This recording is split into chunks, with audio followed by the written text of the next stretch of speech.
green machine, gonna rock the town without being seen. Have you ever seen a turtle get down? Slamming and jamming to the new swing sound. Yeah, everybody let's move. Go ninja, go ninja, go. Go ninja, go ninja, go. Go, go, go, go. How's it going, everyone? And welcome to Aftershock's first official episode of the Shock Vlog.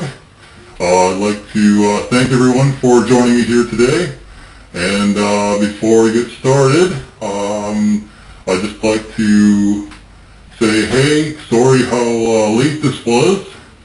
It was supposed to be done probably about a week ago. I've been going through a couple things, and recently I found out that I was supposed to be moving to a house, but that didn't end up going through. A couple of my civilian friends chose to stay at the place they are now, and we're staying here in the apartment until further notice. So I've been trying to get things organized and moved around so that we can deal with staying here and baby-proofing things because of my son getting older, and he's soon to be walking around and getting into things. So it's imperative that I make sure everything's safe and organized properly. Okay, well, with that said, let's get into the show. I got a couple of frequently asked questions here about myself. One of them here is, how did I come up with the name Aftershock? Well, I'd like to explain that in sort of not a poem, just kind of a saying I have for it. And it goes like this: my actions are like an earthquake that affects everything around me. Sometimes people can feel the aftershocks for miles around and for years to come. I am that aftershock. I am what people feel after actions in a positive manner happen, and it gets passed on down the road from person to person. Another common, frequently asked question I get is, what made me want to become an RLSH, or what I call a RLSH? I first started having the inkling when I was a security guard for Group 4. They were called Group 4 Falc, and they were called Group 4 Secure Corps. Now they're just called Group 4 Security. I started back in 2009. I was really big into the comic books and films, and I already had a love for justice and fair play, but I felt I needed to do something more for my community than just, being a security guard. So finally September came around. I decided to put on a uniform and go into the night and patrol my city in search of crime or people who just generally needed my help. What I first wore when I became a RLSH, because people like to ask me, what did your first costume, and what did you first gear up as? Because not everyone suits up and has like a full outfit like I have on today. What I first wore though was a pair of black carpenter pants with lots of pockets. Made sure there was room for things to be tucked away in, and room to put whatever gadgets or things I found along the way in.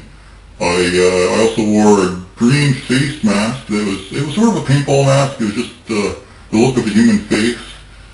I also wore a black fedora that had pinstriping on it. I had a green leather trench coat with the arms taken off because the arms were just way too short. I just cut off the arms and I wore it as a giant long green leather vest. What else we got here? I usually wore a green dress shirt. At the time I had MMA fighter gloves. I also still have the customized green and black skate shoes. I don't know if you can see this or not. These things right here that say Turtle Power on the back. What else? Another frequently asked question I get about myself is, have I ever run into a real-life supervillain while on patrol? Well, I don't really consider this guy a real-life supervillain, but it's the closest thing that I've ever came across while on patrol. Anyway, the 1st Prison Justice and I were out on patrol. It was late at night, and we noticed the back door of a hardware store had been kicked in or opened up. So we looked inside and we saw the guy covered in what looked like SWAT team gear. It was all black, had a bunch of, armor and stuff on, had a balaclava, just dressed in all black and covered in armor. Anyway, he had smashed open a display case at the hardware store and was filling the contents of a black gym bag just full of all the stuff in the cases. King Julius and I were shocked that we had stumbled upon him and tried to, react the best way we could muster up. Crimson just shouted at the guy, "Freeze!" and I also added, drop the bag and put your hands in the air and over your head. The guy in black just kind of, turned his head and faced us for a second, and after quickly looking us over, he ran towards us at full speed and, shoved King Julius out of the way.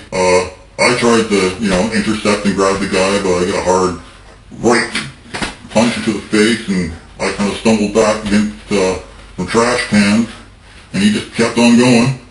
Crimson Justice followed the suspect out of the store and down the alleyway and up some stairs. To our amazement, he had what looked to be a grappling gun, and continued across on the next building.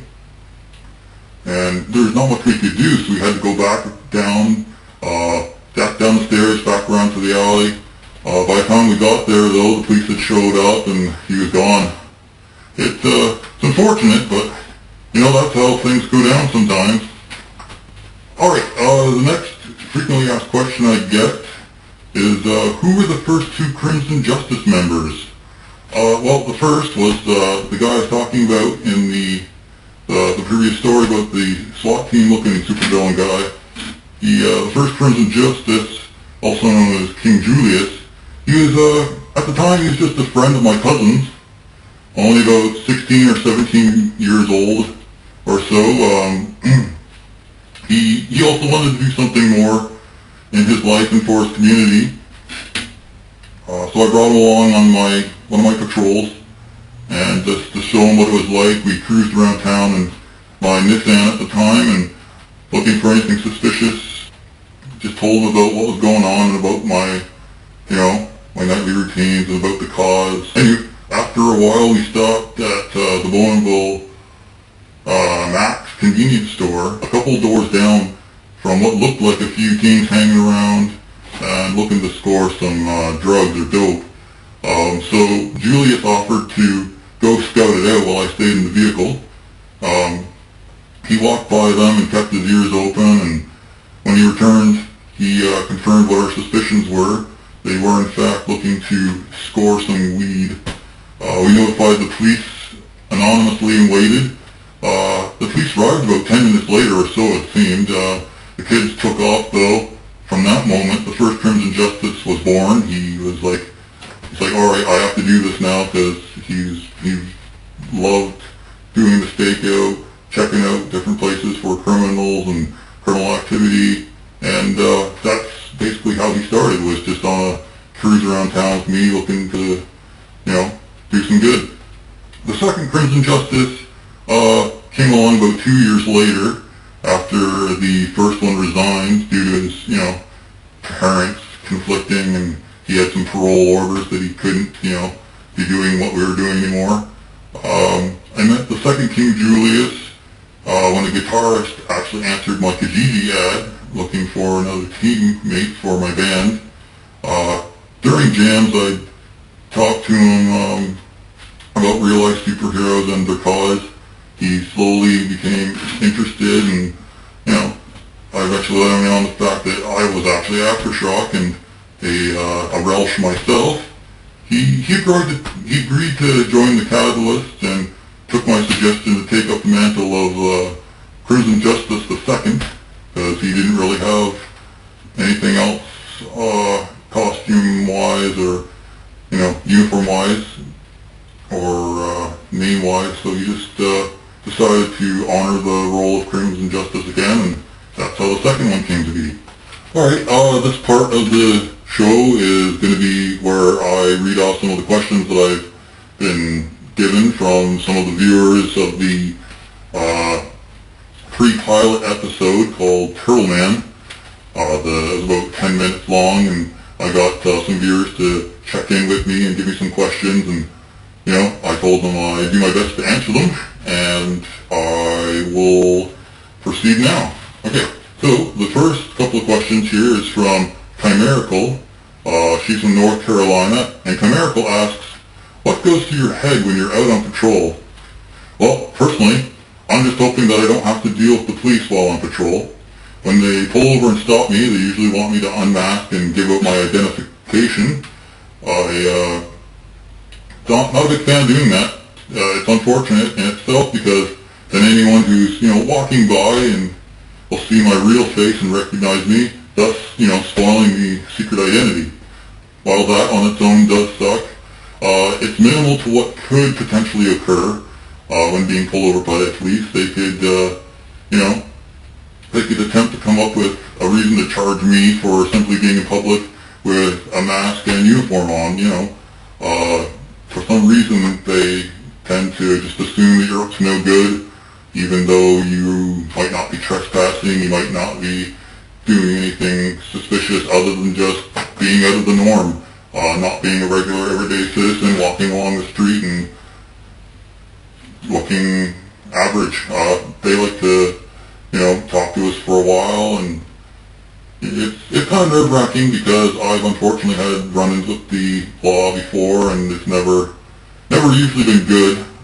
Just wrong place, wrong time type of deal. Nothing serious, Anywho, the next question from Chimerical is, what are your long-term goals with the Katalysts?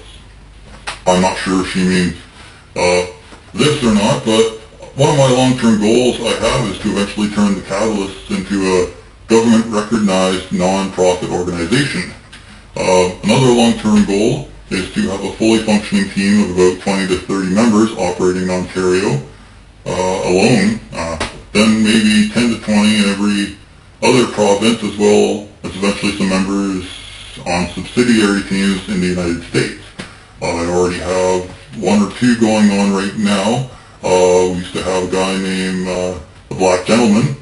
He was in Oregon, I believe. As well, we now have Atomic Fist, also known as Marcus Johnson. He's one of the newer members on my team, and he's in the States. But yeah, that's pretty much what I like, just expanding my team and making us a non-profit organization that's recognized by the government. It costs around $600 to do, and you need about 4 or 5 chairmen who's going to be steadily on the team to do it. Anywho, next question is from Asalon Rose from Christchurch, New Zealand. She asks, if there was to be a villain uprising in your area, how would your team handle it? Perhaps they'd be taking over things like the city council through legal channels, then changing laws to suit their needs, putting a ban on superheroes and such, maybe calling out my team the Katalysts, all while wearing splendid outfits. She says, I'm very curious what you guys would do in that situation. Well, Asalon, that is quite the situation. I honestly don't see that happening anytime in the near future.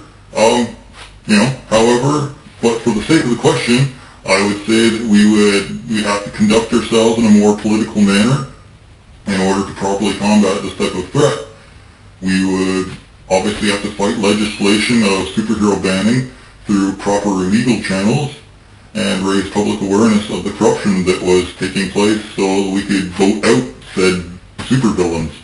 I hope that, answers your question best I could think of at the moment. Your next question, Asalon, was how would a hero strive to be truly an exceptional in their community, not to outdo others or other Relshes, but to fit the general public's expectation of the word hero?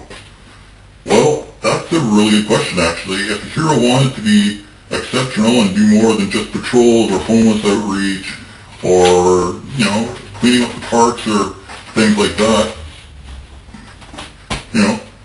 they could probably get involved with politics, like the previous question was insinuating, or the police force in order to maybe have a bigger impact on crime or homelessness. They might also consider taking up a job as a healthcare physician, a nurse, a paramedic, or even an ambulance driver would help. a little bit more. Perhaps if the hero were more financially inclined, they could start up a non-profit business, like I said I would like the Katalysts to be, and maybe it could give homeless people a cheaper, more abundant shelter and place to get food. I guess, not to say that the more money you have, the better, but I think you have a lot more leeway in certain areas of being a superhero. Upgraded gear, upgraded clothing, upgraded flyers. Instead of black and white flyers, you could have like full color flyers and bigger sizes, more advertising for your group, bigger homeless outreach packages than just, maybe a bottle of water or toothpaste and toothbrush. You could expand on that a little more. Or just like Superhero, from the Superheroes documentary, you could have a supermobile, have like that real expensive Corvette you can drive around town and do your patrols in. It's up to you, I guess, what really you think would outshine or be outstanding in your community hero-wise. Most people look at the word hero and take it literally in your, I guess, and look at it like you're going to be saving people from falling out of buildings or fires or saving people from getting shot on the street. They look at the hero word more like a crime fighter, and not all of us are crime fighters. I myself would consider myself a more of crime prevention as opposed to a crime fighter.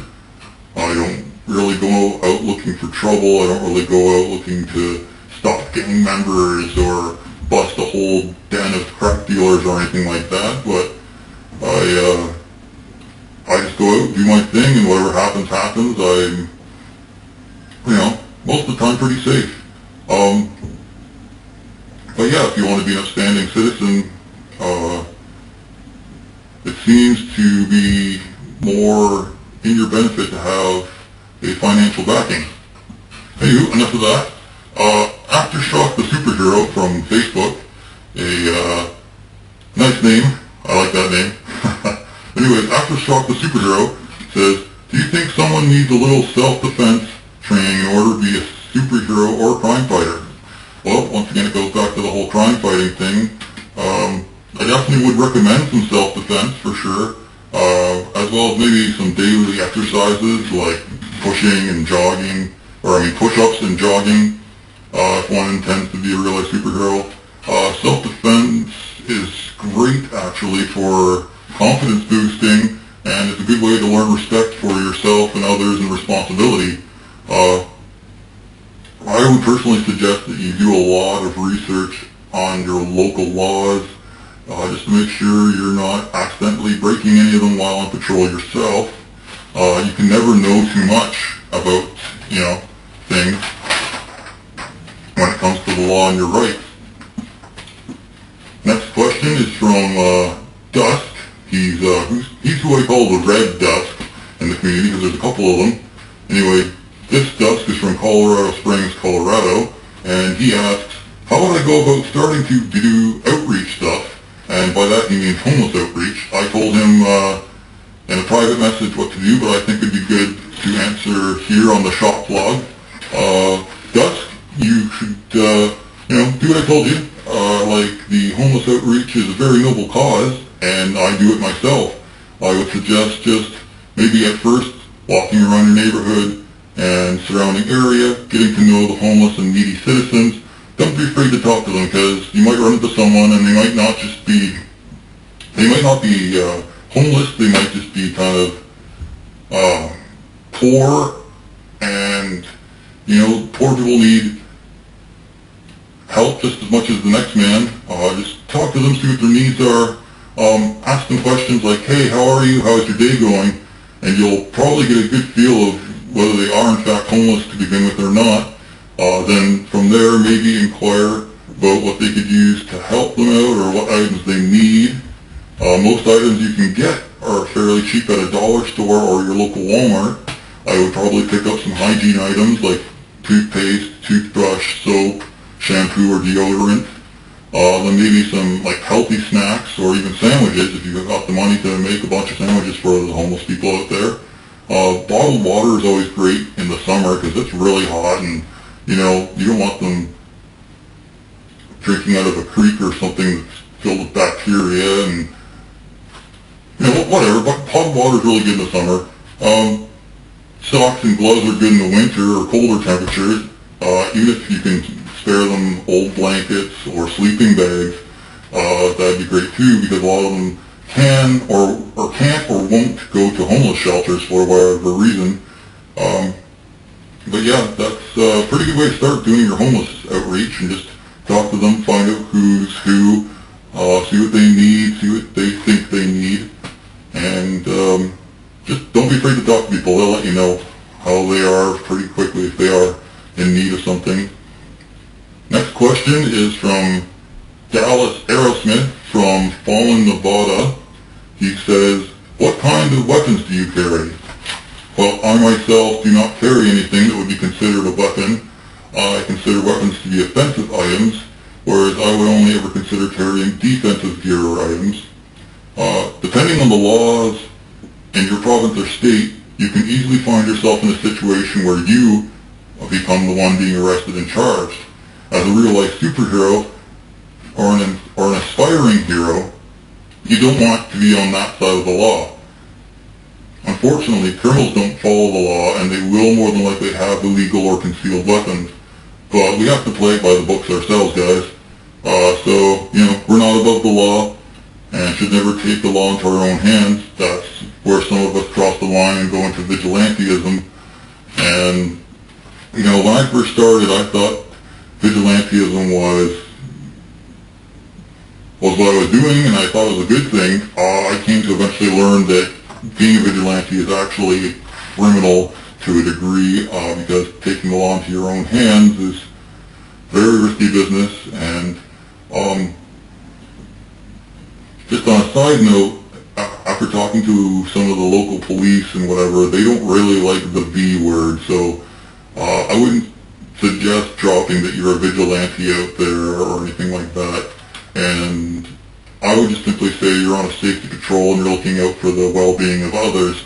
Don't try to make it seem like you're a crime fighter, you're trying to be out there being the next Punisher or Rambo. That's not going to go good for you, and the cops are probably going to slap some sort of superficial charge on you for something like that, because they're trying to keep the streets safe, and if you're out there and they think you're being more harm than good, they will, put an end to your freedom pretty quickly. At least that's what I've found.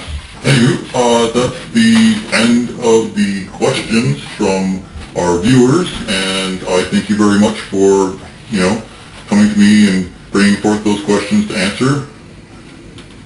As well, for the next shock vlog, I more than likely will be wearing a new mask. This turtle mask is was supposed to be just a temporary thing until I could come up with something that